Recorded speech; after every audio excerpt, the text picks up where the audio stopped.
Now, let's drift off to sleep. Today, you'll be falling asleep during a thunderstorm inside of a cozy camper trailer next to a lake in the mountains.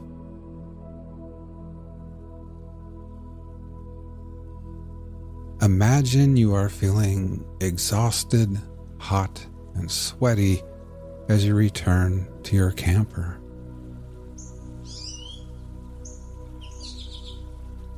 You've just conquered your long-held dream of hiking to the very summit of Moonrest Mountain. You've changed into your swimsuit and are now standing at the edge of the dock on weary, trembling legs, ready to celebrate your incredible achievement with a refreshing dive into the cool, crystal-clear waters of Silver Lake.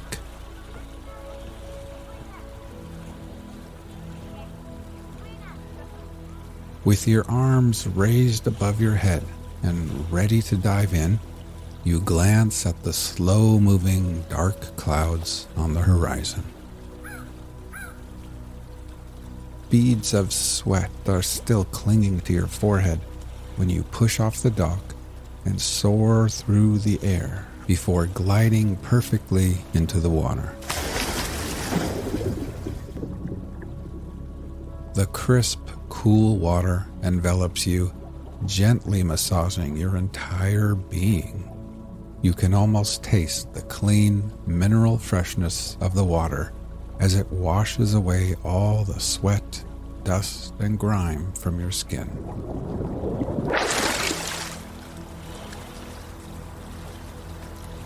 While breathing in deeply, you are met with the glorious sense of renewal. You feel utterly refreshed and rejuvenated.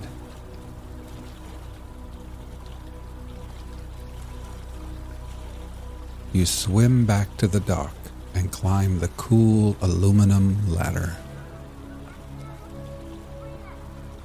Then, standing there with a soft cotton towel draped around your shoulders, you gaze out across the deep blue lake.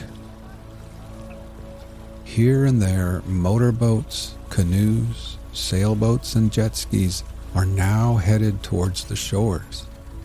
Everyone knows rain is coming.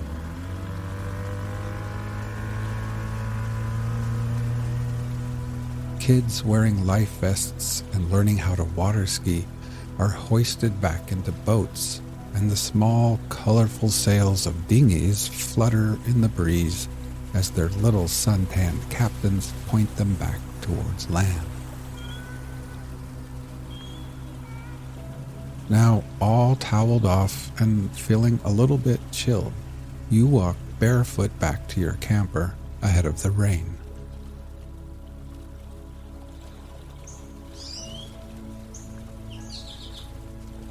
At the little picnic table, you collect your book, coffee mug, and sunglasses. You gather up other items and place them into a plastic tote. A salt and pepper shaker, a box of wooden matches, some paper plates. You secure the lid on the tote and move the Coleman lantern under the table.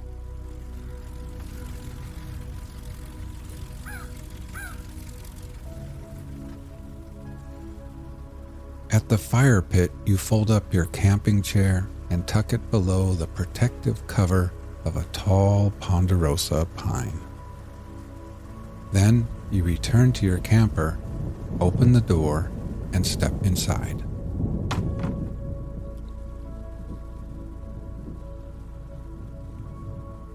In the little kitchenette, you set water to boil for tea. And then you change into your favorite, coziest leisure wear.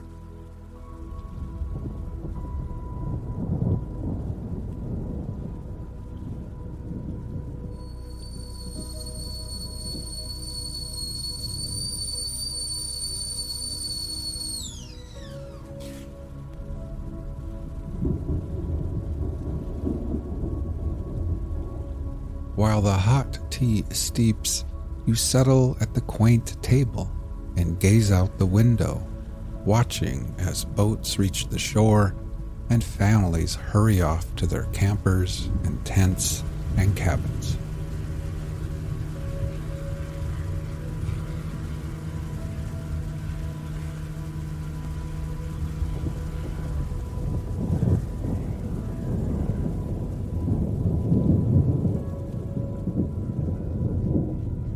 Now, with a warm cup of tea in hand and nestled in your soft, comfy clothes, you feel your body slowly warming again. You bring the mug to your lips. The fragrant steam curls around your face as you take a tiny sip. The tea is smooth, rich, and the perfect temperature.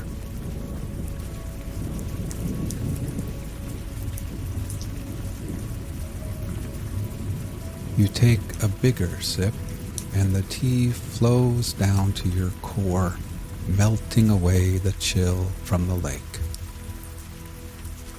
A rush of warmth spreads throughout your body, like a wave of little goosebumps, and you're suddenly filled with a sense of deep accomplishment, peace, and satisfaction.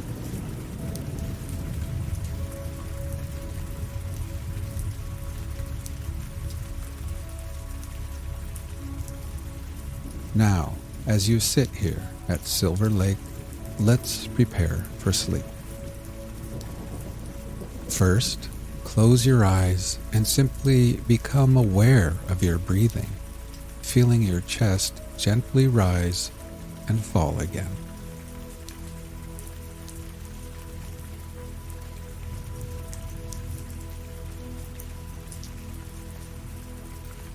Next, let's take a few deeper breaths. We will slowly fill our lungs with the cool, sweet scent of pine trees and that fresh mountain air. And then, after holding briefly, we will let it all go and exhale. Ready? Breathe in deeply, hold for 3, 2, 1, and then exhale.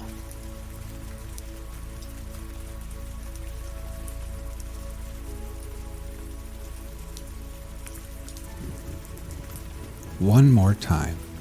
Breathe in deeply, hold for 3, 2, 1, and exhale. And try thinking to yourself, as I am here at Silver Lake, I can feel gravity pulling me back towards Earth. With every exhale, I can feel the slow rotation of Earth and the Earth's steady movement around the sun. I can feel my tired feet, my ankles, my fatigued calves, my knees, and my legs becoming heavier and heavier and more relaxed.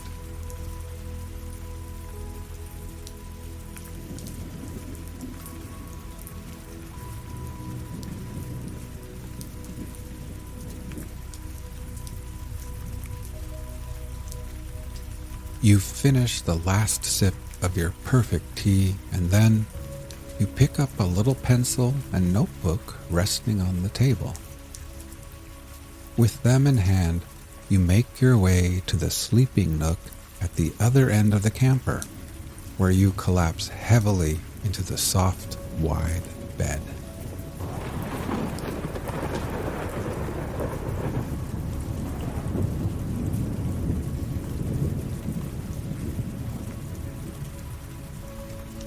After the long, steep hike up Moonrest Mountain, the bed feels like a soft cloud beneath your tired body.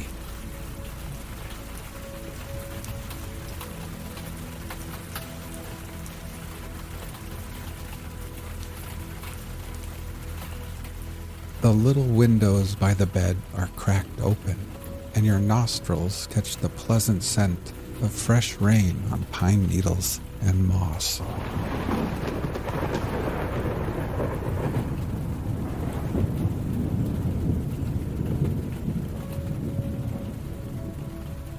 You look at your notepad and observe your to-do list. Each completed task is neatly crossed out with pencil. At the bottom of the page is one final entry on this list.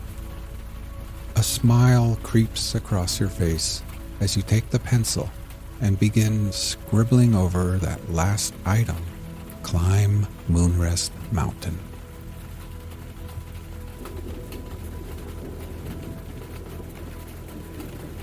You set the notepad aside, thinking how perfect everything feels at this moment. You've completed everything you set out to do here.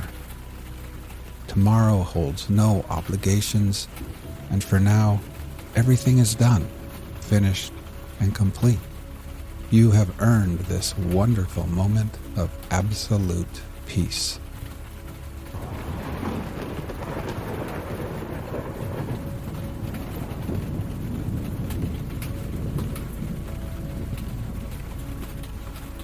Your body sinks deeper into the soft bed.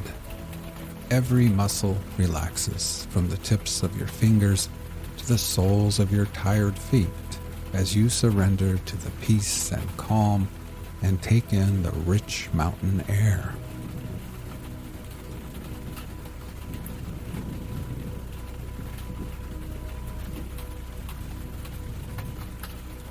Let's take a few more deep breaths before drifting off to sleep. Ready? Breathe in deeply, hold for 3, 2, 1, and then exhale.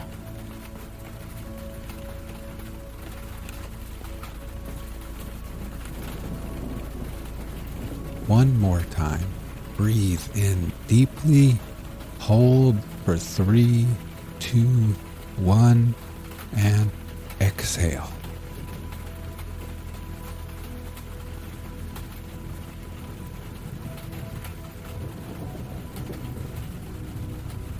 Try thinking to yourself, as I lay here at Silver Lake, I can feel gravity pulling me back towards Earth. With every exhale, I experience my body feeling heavier and heavier and more relaxed. I can feel my tired arms, my hands, my torso, shoulders, neck, and head becoming heavier and more relaxed. My whole body feels at peace as gravity's pull tugs me gently and tucks me safely into this ever so soft bed.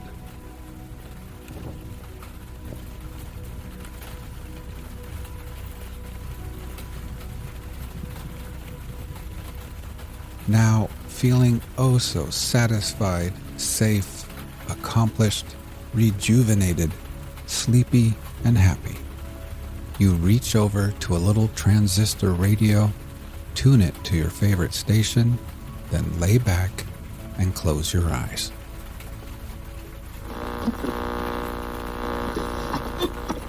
The Young King by Oscar Wilde, to Margaret Lady Brooke, the Rani of Sarawak. It was the night before the day fixed for his coronation, and the young king was sitting alone in his beautiful chamber. His courtiers had all taken their leave of him, bowing their heads to the ground according to the ceremonious usage of the day, and had retired to the great hall of the palace to receive a few last lessons from the professor of etiquette, there being some of them who had still quite natural manners, which in a courtier is, I need hardly say, a very grave offense. The lad, for he was only a lad, being but 16 years of age, was not sorry at their departure, and had flung himself back with a deep sigh of relief on the soft cushions of his embroidered couch, lying there, wild-eyed and open-mouthed, like a brown woodland fawn, or some young animal of the forest newly snared by the hunters. And indeed, it was the hunters who had found him, coming upon him almost by chance, as, bare-limbed and pipe in hand, he was following the flock of the poor goat-herd who had brought him up, and whose son he had always fancied himself to be. The child of the old king's only daughter by a secret marriage with one much beneath her in station, a stranger, some said, who, by the wonderful magic of his lute-playing, had made the young princess love him, while others spoke of an artist from Rimini, to whom the princess had shown much, perhaps too much honor, and who had suddenly disappeared from the city, leaving his work in the cathedral unfinished. He had been, when but a week old, stolen away from his mother's side as she slept, and given into the charge of a common peasant and his wife, who were without children of their own, and lived in a remote part of the forest, more than a day's ride from the town.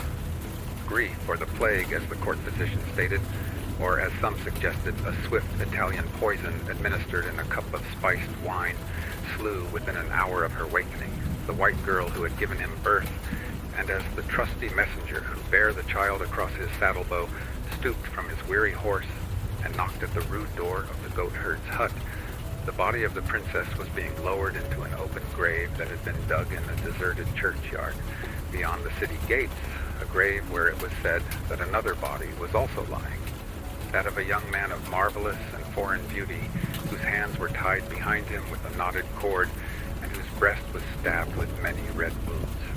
Such, at least, was the story that men whispered to each other. Certain it was that the old king, when on his deathbed, whether moved by remorse for his great sin, or merely desiring that the kingdom should not pass away from his line, had had the lad sent for, and, in the presence of the council, had acknowledged him as his heir. And it seems that from the very first moment of his recognition, he had shown signs of that strange passion for beauty that was destined to have so great an influence over his life. Those who accompanied him to the suite of rooms set apart for his service often spoke of the cry of pleasure that broke from his lips when he saw the delicate raiment and rich jewels that had been prepared for him, and of the almost fierce joy with which he flung aside his rough leathern tunic and coarse sheepskin cloak.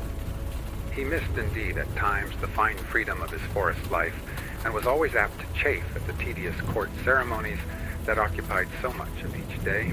But the wonderful palace, joyeuse, as they called it, of which he now found himself lord, seemed to him to be a new world fresh fashioned for his delight. And as soon as he could escape from the council board or audience chamber, he would run down the great staircase with its lions of gilt bronze and its steps of bright porphyry, and wander from room to room, and from corridor to corridor, like one who was seeking to find in beauty an anodyne from pain, a sort of restoration from sickness.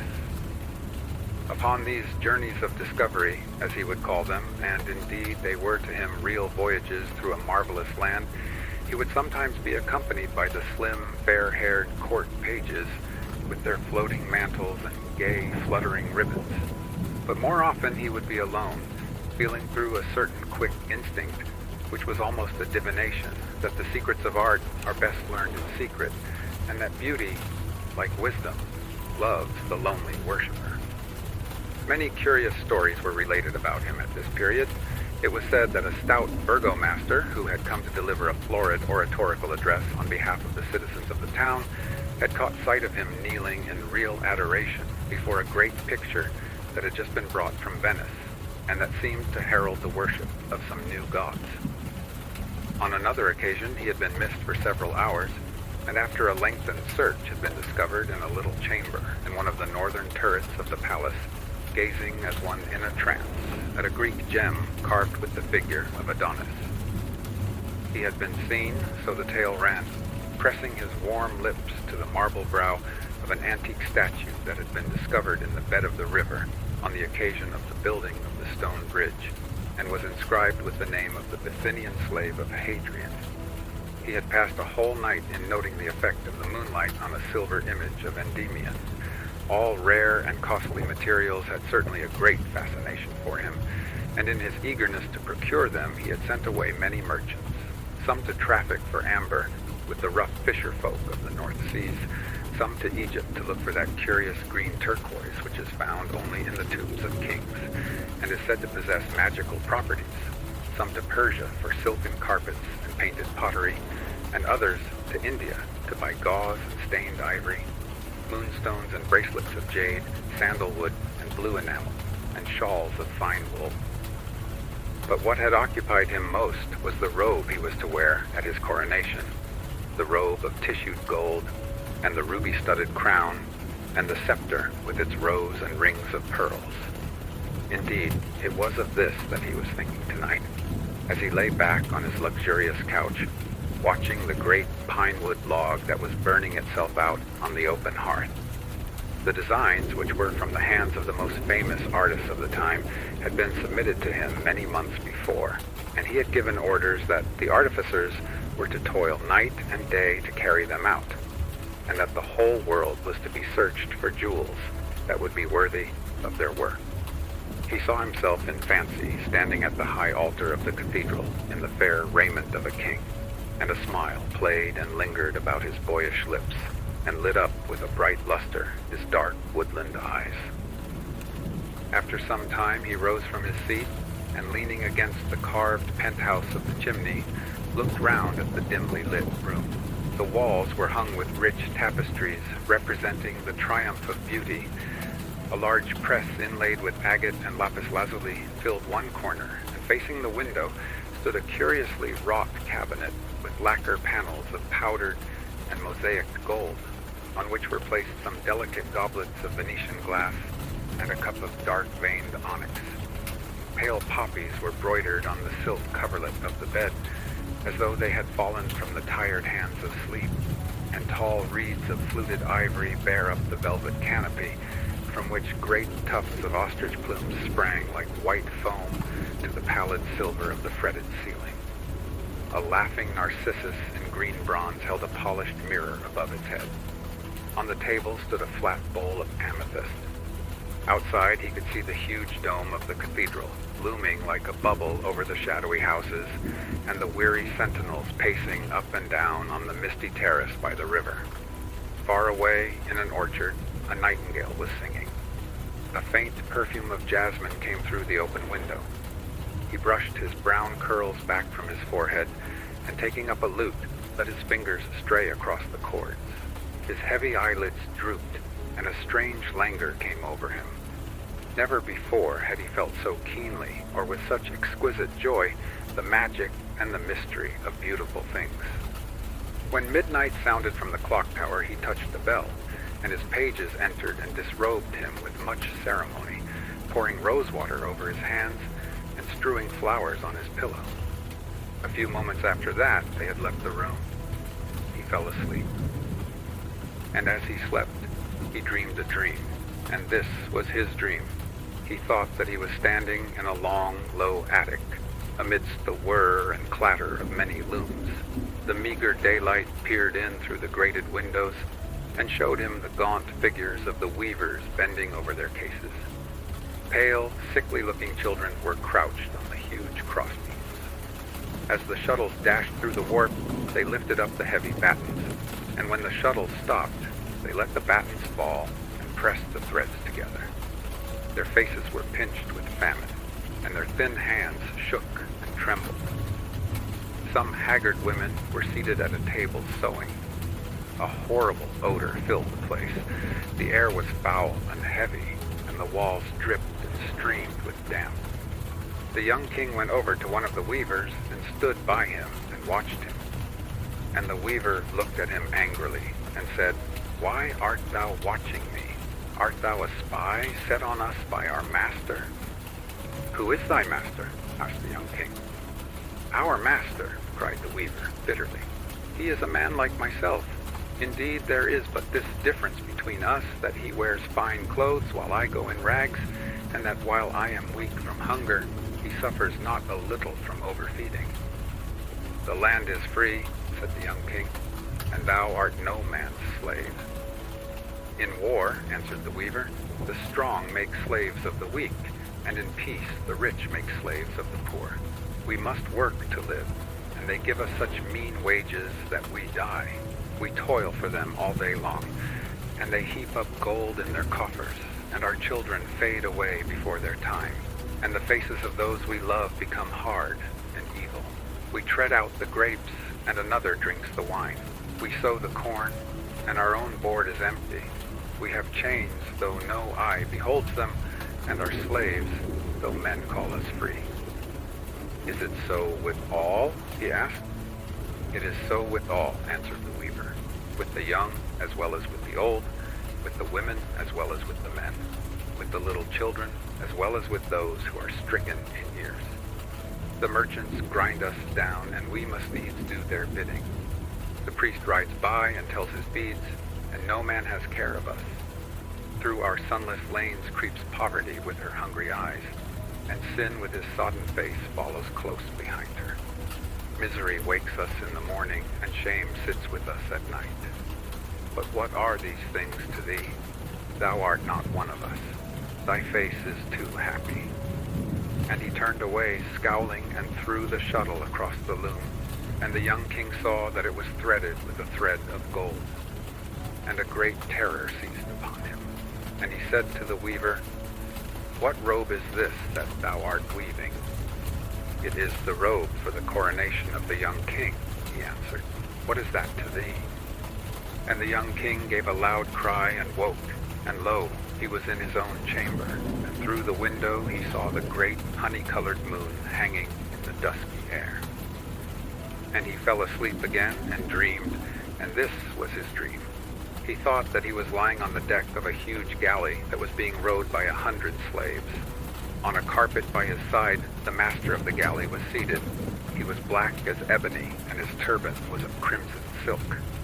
Great earrings of silver dragged down the thick lobes of his ears, and in his hands he had a pair of ivory scales.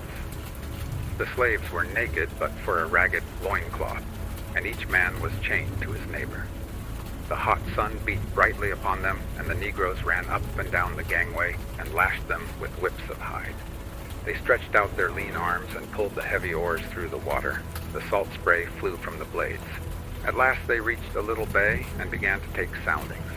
A light wind blew from the shore and covered the deck and the great lateen sail with a fine red dust. 3 Arabs mounted on wild asses rode out and threw spears at them. The master of the galley took a painted bow in his hand and shot one of them in the throat. He fell heavily into the surf, and his companions galloped away. A woman wrapped in a yellow veil followed slowly on a camel, looking back now and then at the dead body. As soon as they had cast anchor and hauled down the sail, the Negroes went into the hold and brought up a long rope ladder, heavily weighted with lead. The master of the galley threw it over the side, making the ends fast to 2 iron stanchions. Then the Negroes seized the youngest of the slaves and knocked his gyves off, and filled his nostrils and his ears with wax, and tied a big stone round his waist. He crept wearily down the ladder and disappeared into the sea. A few bubbles rose where he sank. Some of the other slaves peered curiously over the side.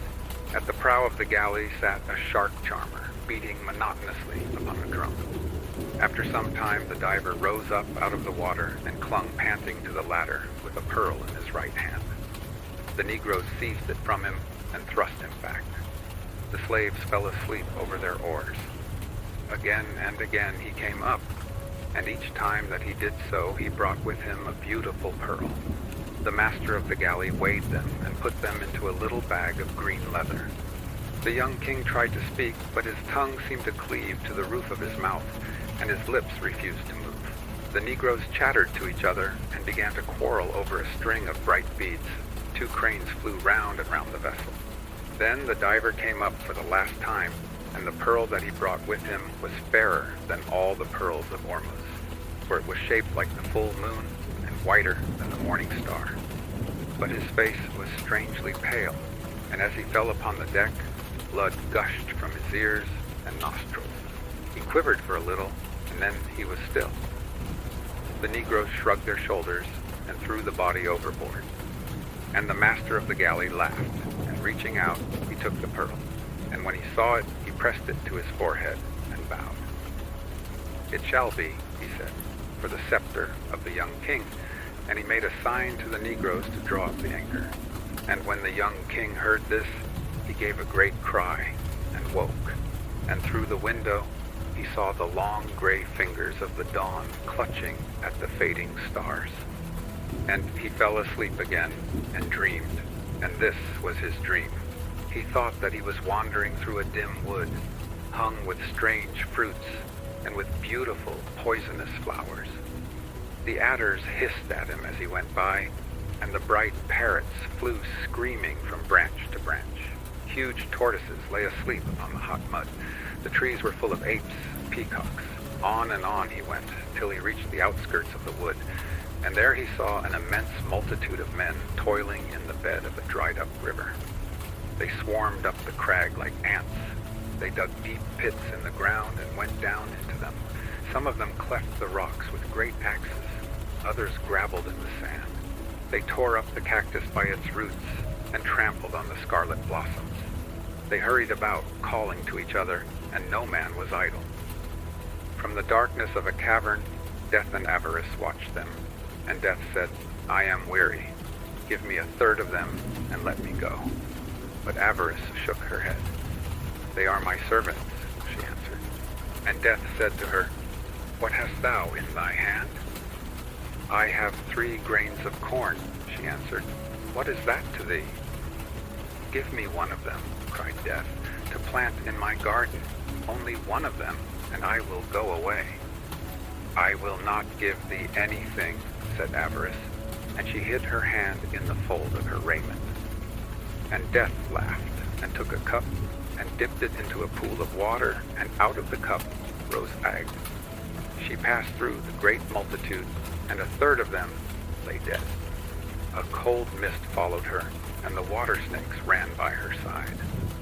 And when Avarice saw that a third of the multitude was dead, she beat her breast and wept. She beat her barren bosom and cried aloud. "Thou hast slain a third of my servants," she cried. "Get thee gone. There is war in the mountains of Tartary, and the kings of each side are calling to thee. The Afghans have slain the black ox and are marching to battle. They have beaten upon their shields with their spears and have put on their helmets of iron. What is my valley to thee, that thou shouldst tarry in it? Get thee gone, and come here no more." "Nay," answered Death, "but till thou hast given me a grain of corn, I will not go." But Avarice shut her hand and clenched her teeth. "I will not give thee anything," she muttered. And Death laughed and took up a black stone and threw it into the forest. And out of a thicket of wild hemlock came Fever in a robe of flame. She passed through the multitude and touched them, and each man that she touched died. The grass withered beneath her feet as she walked. And Avarice shuddered and put ashes on her head. "Thou art cruel," she cried. "Thou art cruel. There is famine in the walled cities of India, and the cisterns of Samarkand have run dry. There is famine in the walled cities of Egypt, and the locusts have come up from the desert. The Nile has not overflowed its banks, and the priests have cursed Isis and Osiris. Get thee gone to those who need thee, and leave me my servants." "Nay," answered Death, "but till thou hast given me a grain of corn, I will not go." "I will not give thee anything," said Avarice. And Death laughed again, and he whistled through his fingers, and a woman came flying through the air. Plague was written upon her forehead, and a crowd of lean vultures wheeled round her. She covered the valley with her wings, and no man was left alive. And Avarice fled shrieking through the forest, and Death leaped upon his red horse and galloped away, and his galloping was faster than the wind. And out of the slime at the bottom of the valley crept dragons and horrible things with scales, and the jackals came trotting along the sand, sniffing up the air with their nostrils.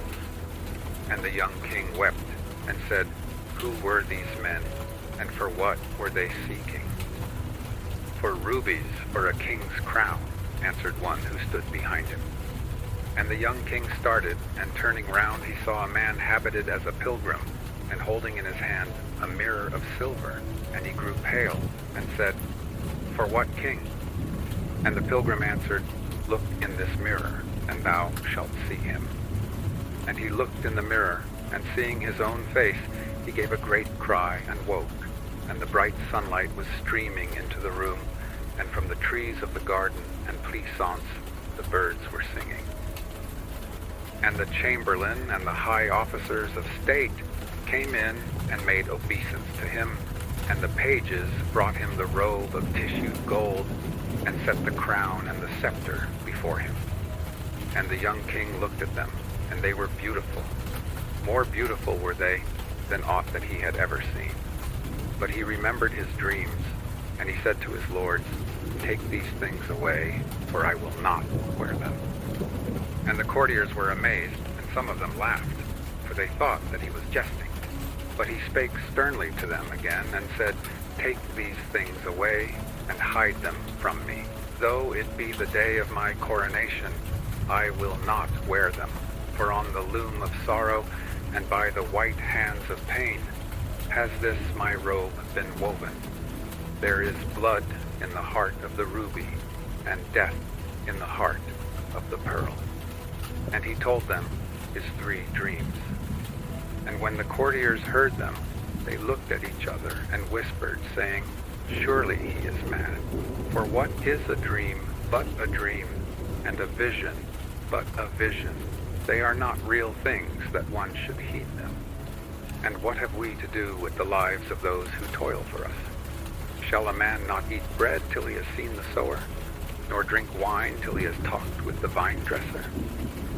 And the chamberlain spake to the young king, and said, "My lord, I pray thee set aside these black thoughts of thine, and put on this fair robe, and set this crown upon thy head. For how shall the people know that thou art a king, if thou hast not a king's raiment?" And the young king looked at him. "Is it so indeed?" he questioned. "Will they not know me for a king, if I have not a king's raiment?" "They will not know thee, my lord," cried the chamberlain. "I had thought that there had been men who were king-like," he answered. "But it may be as thou sayest. And yet I will not wear this robe, nor will I be crowned with this crown. But even as I came to the palace, so will I go forth from it." And he bade them all leave him, save one page whom he kept as his companion, a lad a year younger than himself. Him he kept for his service, and when he had bathed himself in clear water, he opened a great painted chest, and from it he took the leathern tunic and rough sheepskin cloak that he had worn when he had watched on the hillside the shaggy goats of the goat herd. These he put on, and in his hand he took his rude shepherd's staff. And the little page opened his big blue eyes in wonder, and said smiling to him, "My lord, I see thy robe and thy scepter, but where is thy crown?" And the young king plucked a spray of wild briar that was climbing over the balcony, and bent it, and made a circlet of it, and set it on his own head. "This shall he my crown," he answered. And thus attired he passed out of his chamber into the great hall, where the nobles were waiting for him. And the nobles made merry, and some of them cried out to him, "My lord, the people wait for their king, and thou showest them a beggar." And others were wroth, and said, "He brings shame upon our state, and is unworthy to be our master." But he answered them not a word, but passed on, and went down the bright porphyry staircase, and out through the gates of bronze, and mounted upon his horse, and rode toward the cathedral, the little page running beside him. And the people laughed, and said, "It is the king's fool who is riding by." And they mocked him. And he drew rein, and said, "Nay, but I am the king." And he told them his 3 dreams. And a man came out of the crowd, and spake bitterly to him, and said, "Sir, knowest thou not that out of the luxury of the rich cometh the life of the poor? By your pomp we are nurtured, and your vices give us bread. To toil for a hard master is bitter, but to have no master to toil for is more bitter still. Thinkest thou that the ravens will feed us? And what cure hast thou for these things? Wilt thou say to the buyer, Thou shalt buy for so much, and to the seller, Thou shalt sell at this price? I trow not. Therefore, go back to thy palace, and put on thy purple and fine linen. What hast thou to do with us, and what we suffer?" "Are not the rich and the poor brothers?" asked the young king. "I," answered the man, "and the name of the rich brother is Cain." And the young king's eyes filled with tears, and he rode on through the murmurs of the people, and the little page grew afraid and left him.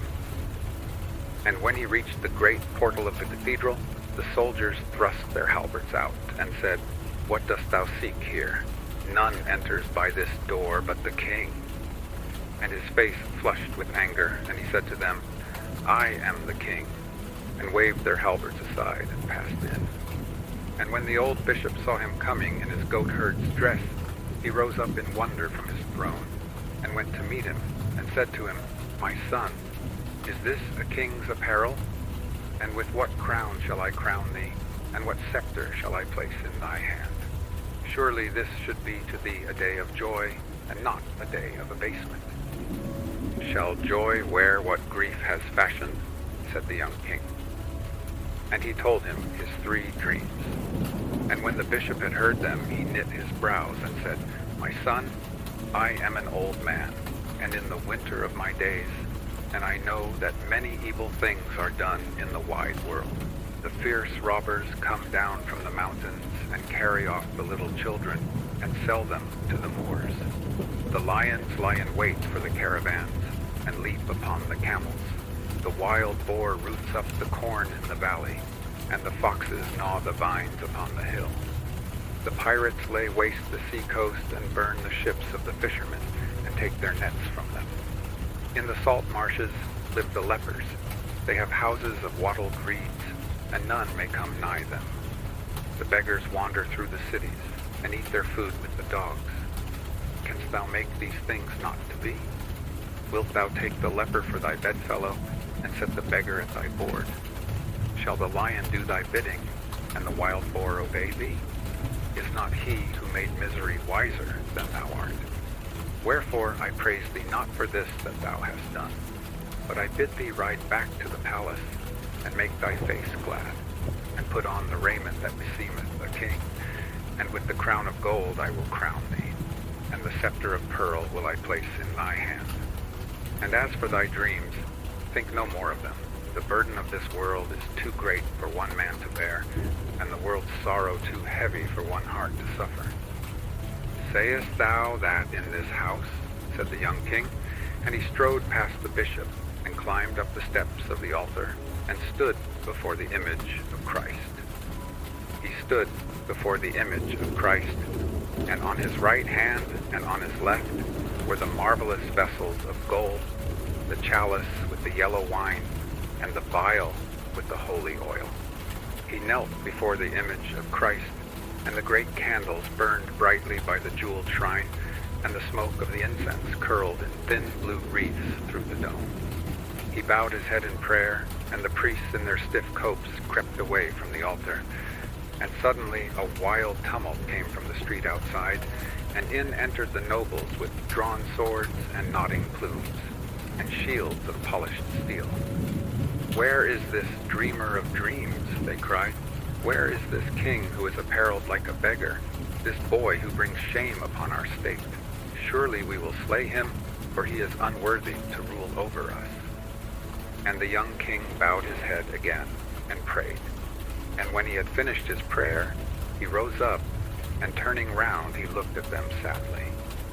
And lo, through the painted windows came the sunlight streaming upon him, and the sunbeams wove round him a tissued robe that was fairer than the robe that had been fashioned for his pleasure. The dead staff blossomed and bare lilies that were whiter than pearls. The dry thorn blossomed and bare roses that were redder than rubies. Whiter than fine pearls were the lilies, and their stems were of bright silver. Redder than male rubies were the roses, and their leaves were of beaten gold. He stood there in the raiment of a king, and the gates of the jeweled shrine flew open, and from the crystal of the many-rayed monstrance shone a marvelous and mystical light. He stood there in a king's raiment, and the glory of God filled the place, and the saints in their carven niches seemed to move. In the fair raiment of a king he stood before them, and the organ pealed out its music, and the trumpeters blew upon their trumpets, and the singing voice sang, and the people fell upon their knees in awe, and the nobles sheathed their swords and did homage, and the bishop's face grew pale, and his hands trembled. A greater than I hath crowned thee, he cried, and he knelt before him. And the young king came down from the high altar, and passed home through the midst of the people, but no man dared look upon his face, for it was like the face of an angel.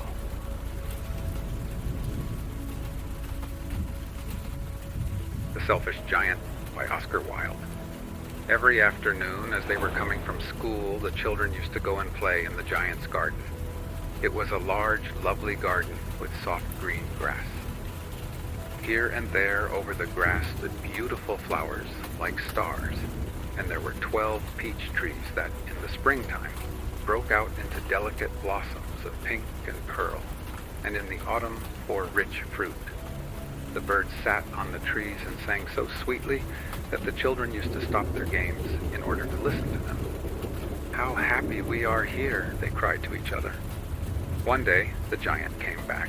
He had been to visit his friend, the Cornish ogre, and had stayed with him for 7 years. After the 7 years were over, he had said all that he had to say, for his conversation was limited, and he determined to return to his own castle. When he arrived, he saw the children playing in the garden. "What are you doing here?" he cried in a very gruff voice, and the children ran away. "My own garden is my own garden," said the giant. "Anyone can understand that, and I will allow nobody to play in it but myself." So he built a high wall all round it and put up a notice board. "Trespassers will be prosecuted." He was a very selfish giant. The poor children had now nowhere to play. They tried to play on the road, but the road was very dusty and full of hard stones, and they did not like it. They used to wander around the high wall when their lessons were over and talk about the beautiful garden inside.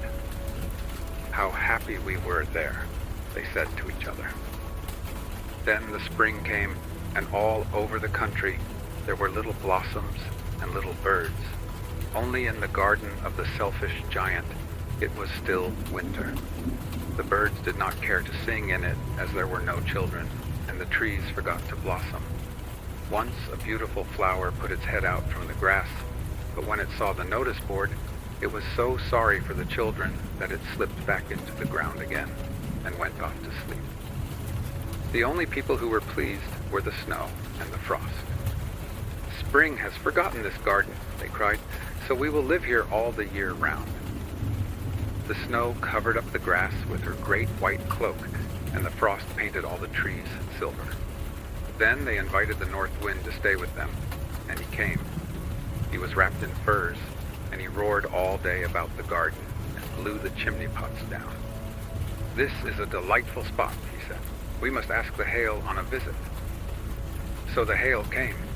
Every day for 3 hours he rattled on the roof of the castle till he broke most of the slates, and then he ran round and round the garden as fast as he could go. He was dressed in gray, and his breath was like ice. "I cannot understand why the spring is so late in coming," said the selfish giant, as he sat at the window and looked out at his cold white garden.